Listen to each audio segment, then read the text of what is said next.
हाँ हेलो पूजवा बोलाएंगे। अरे हाँ पूजवा बोल रही हो। अरे कहाँ गे नियल गे 15 बार फोन कैलियो तो एक बार फोन उठैनी। अरे की बताइयो पापा घर में नहीं हलखिन आ भैंसिया खुल गए ना तो बांधे लग गेल हलियो।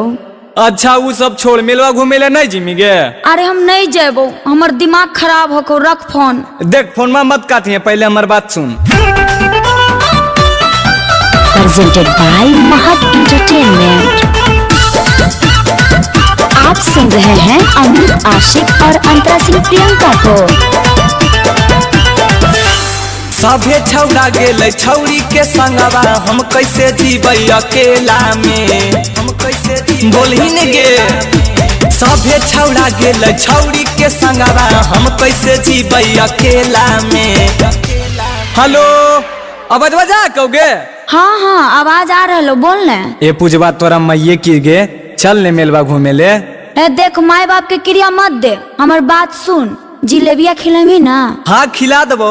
हाँ तो चटवा 2 प्लेट खेबो। ओके नो प्रॉब्लम। तो सुन जिलेबी खियाबी तया बौरा छाड़ा मिले ना बाता क्या मेला में। जिलेबी खियाबी तया बौरा छाड़ा मिले ना बाता क्या मेला में। जिलेबी छोड़ ने तोरा भर दम रसगुल्ला खिलेबो पहले आजो। अच्छा ई बोल कौन सूटवा पहन के आइयो ललका की करका। आगे सूटवा नहीं गे झकास जीन्स और टी शर्ट पहिर ले। Music by Chandan Singh.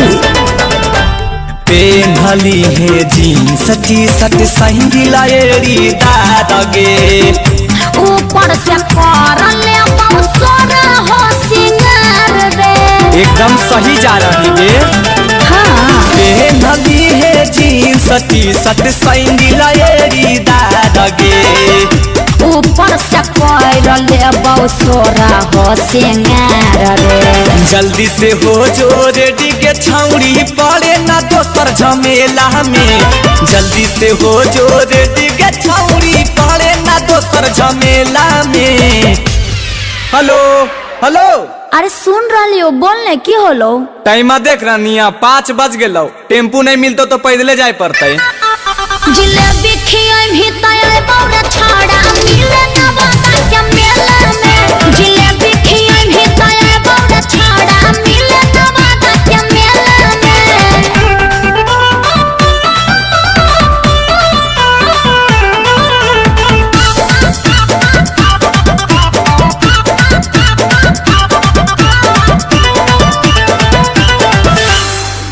करी है न लेट छौड़ी करबौ हम बेट गे।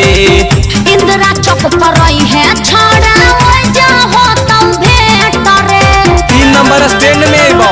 हाँ करी है न लेट छौड़ी करबौ हम बेट गे। इंदिरा चौक पर रही है छाड़ा जे हो तो भेट रे।